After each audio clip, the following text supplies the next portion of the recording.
বিদ্যাসাগর ইউনিভার্সিটিতে তোমরা যারা 6 সেমিস্টার হিস্ট্রি অনার্সে পড়াশোনা করছো অর্থাৎ হিস্ট্রি মেজর, তোমাদের যে B4 পেপারটি রয়েছে আদি মধ্যযুগের ইউরোপের ইতিহাস বা প্রাক আধুনিক যুগের ইউরোপ, এই পেপারটি 2026-এর লাস্ট মিনিট সাজেশন নিয়ে আলোচনা করবো এই ভিডিওতে। এর আগের একটি ভিডিওতে তোমাদের যে B5 পেপারটি রয়েছে তারও লাস্ট মিনিট সাজেশন এবং তার সমস্ত প্রশ্নের উত্তর আমি চ্যানেলে দিয়ে দিয়েছি, তার লিঙ্ক দেওয়া থাকবে এই ভিডিওর ডেসক্রিপশন বক্সে।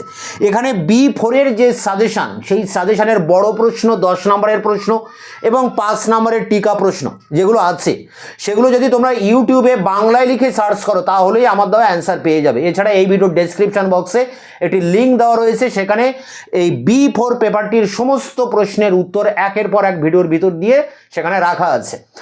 তোমাদের এই পেপারটিতে যে সমস্ত বিষয়গুলো পড়তে হয় একটু টাফ আছে, মানে একটু কঠিন হবে অন্যান্য পেপারের তুলনায়। প্রাক আধুনিক যুগের ইউরোপের ইতিহাস একটু রীতিমতো কঠিন বিষয়, একটু ভালো করে না বুঝতে পারলে তোমরা একটা প্রশ্নের উত্তর মুখস্থ করতে পারবে না। এই জন্য আমি এই সমস্ত প্রশ্নের উপরে যে সংক্ষিপ্ত আলোচনাগুলো ভিডিওতে রেখেছি সেগুলো যদি একটু তোমরা শোনো সময় দিয়ে, তাহলে কিন্তু তোমরা বুঝতে পারবে যে এই প্রশ্নের মূল বিষয়টা কি, উত্তরটাকে আমাকে কিভাবে লিখতে হবে।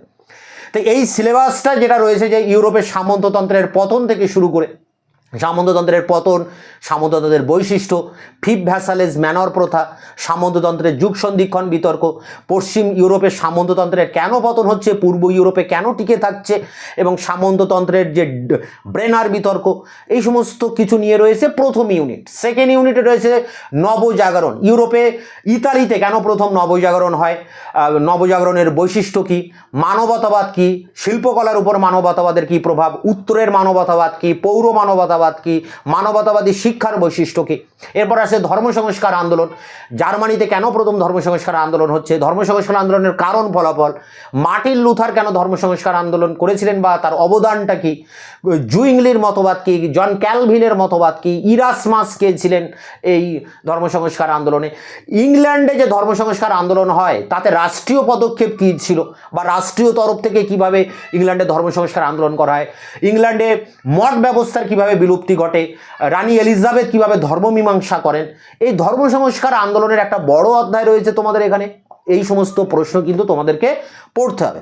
এরপরে রয়েছে যে ভৌগোলিক অভিযান, তা ভৌগোলিক অভিযানের উদ্দেশ্যটা কী ছিল, পর্তুগালের ভৌগোলিক অভিযান কি, স্পেনের ভৌগোলিক অভিযানের বর্ণনা দাও, আমেরিকা আবিষ্কার, মানচিত্র অঙ্কন বিদ্যায় অগ্রগতি, ইংল্যান্ড ফ্রান্স কিভাবে স্পেন পর্তুগালকে হটিয়ে সেই জায়গা পুনরায় দখল করে, এখানে বাণিজ্য বিপ্লবটা কি, মার্কেন্টাইল অর্থনীতিটা কি, আটলান্টিক মহাসাগরের অর্থনীতি কিভাবে ভূমধ্যসাগরীয় অর্থনীতিতে পরিণত হচ্ছে, মূল্য বিপ্লব কি, মুদ্রণ বিপ্লব কি, বিজ্ঞান বিপ্লব কি, এবং বিজ্ঞান বিপ্লবে গ্যালিলিও, নিউটন, কেপলার এনাদের অবদান কি। এই সমস্ত দিক রয়েছে তোমাদের এই সিলেবাসে। খুব ইন্টারেস্টিং বিষয়, কিন্তু ভালো করে মন দিয়ে না বুঝলে একটা লাইন মুখস্থ রাখতে পারবে না এবং পরীক্ষা লিখতে পারবে। তাই তোমরা যারা এই B4 পেপারটির পরীক্ষা দেবে 6 same history major Vidyasagar university, তোমাদের সাজেশন অন স্ক্রিনে তুলে ধরছি, সেই জায়গা থেকে তোমরা খাতায় নোট ডাউন করবে। 6 same history major B4 last minute suggestion 2026 10 নম্বরের প্রশ্নের জন্য যেগুলো করবে, সামন্ততন্ত্রের পতনের যুগ সন্ধিক্ষণ বিতর্ক, বা আসতে পারে সামন্ততন্ত্রের বৈশিষ্ট্য ও আঞ্চলিক বৈচিত্র্য লেখো। পরটি চতুর্দশ শতকে ইউরোপে কৃষিক্ষেত্রের সংকট, পরটি চতুর্দশ শতকে ইউরোপে ব্ল্যাক ডেথ বা কৃষ্ণ মৃত্যুর প্রভাব, পরটি মূল্য বিপ্লবের কারণ ফলাফল, মুদ্রণ বিপ্লবের তাৎপর্য, বিজ্ঞান বিপ্লব কতটা বৈপ্লবিক ছিল, ইংল্যান্ডে প্রথম শিল্প বিপ্লব কেন হয়েছিল, ভৌগোলিক অভিযানের পশ্চাতে প্রধান উদ্দেশ্যগুলি কী ছিল, স্পেন ও পর্তুগালের সামুদ্রিক অভিযানের বর্ণনা দাও, বাণিজ্য বিপ্লব সম্পর্কে আলোচনা করো, মার্কেন্টাইলবাদ অর্থনীতির বৈশিষ্ট্য লেখো, ইংল্যান্ডে ধর্ম সংস্কার আন্দোলনে রাষ্ট্রের ভূমিকা কী ছিল, ধর্ম সংস্কার আন্দোলনে মার্টিন লুথারের অবদান, ইউরোপে ধর্ম সংস্কার আন্দোলনের কারণ ও ফলাফল, ইতালিতে কেন প্রথম নবজাগরণ হয়েছিল, ইতালির মানবতাবাদ শিল্পের উপর এর কী প্রভাব ছিল, এবং শেষ প্রশ্ন, মাকিয়াভেলিকে কি মানবতাবাদী রাজনীতিবিদ বলা যায়। 17টা প্রশ্ন রয়েছে এখানে, তোমরা প্রথম দিক থেকে 10-12টা প্রশ্ন পড়বে, তার মধ্যেই সব কমন পেয়ে যাবে। এই সমস্ত প্রশ্নের উত্তর চ্যানেলে আপলোড করা আছে, ভিডিওর ডেসক্রিপশন বক্সে তার লিঙ্ক দেওয়া আছে।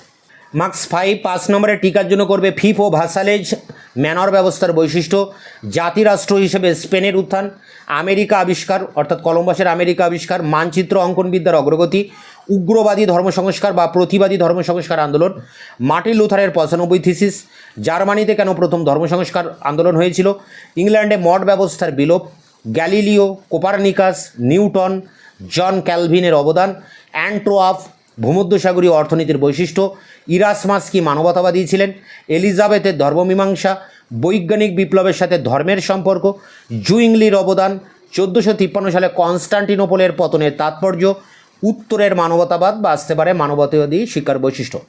এখানেও 16টা প্রশ্ন রয়েছে, তোমাদের পরীক্ষায় 8টি প্রশ্ন আসবে, তার মধ্যে 4টি লিখতে হবে। সেই 8টি প্রশ্ন কমন পেতে তোমরা প্রথম দিক থেকে 10-12টা প্রশ্ন পড়বে, তার মধ্যেই কমন পেয়ে যাবে। এই সমস্ত প্রশ্নের উত্তর চ্যানেলে আপলোড করা আছে, ভিডিওর ডেসক্রিপশন বক্সে তার লিঙ্ক দেওয়া আছে।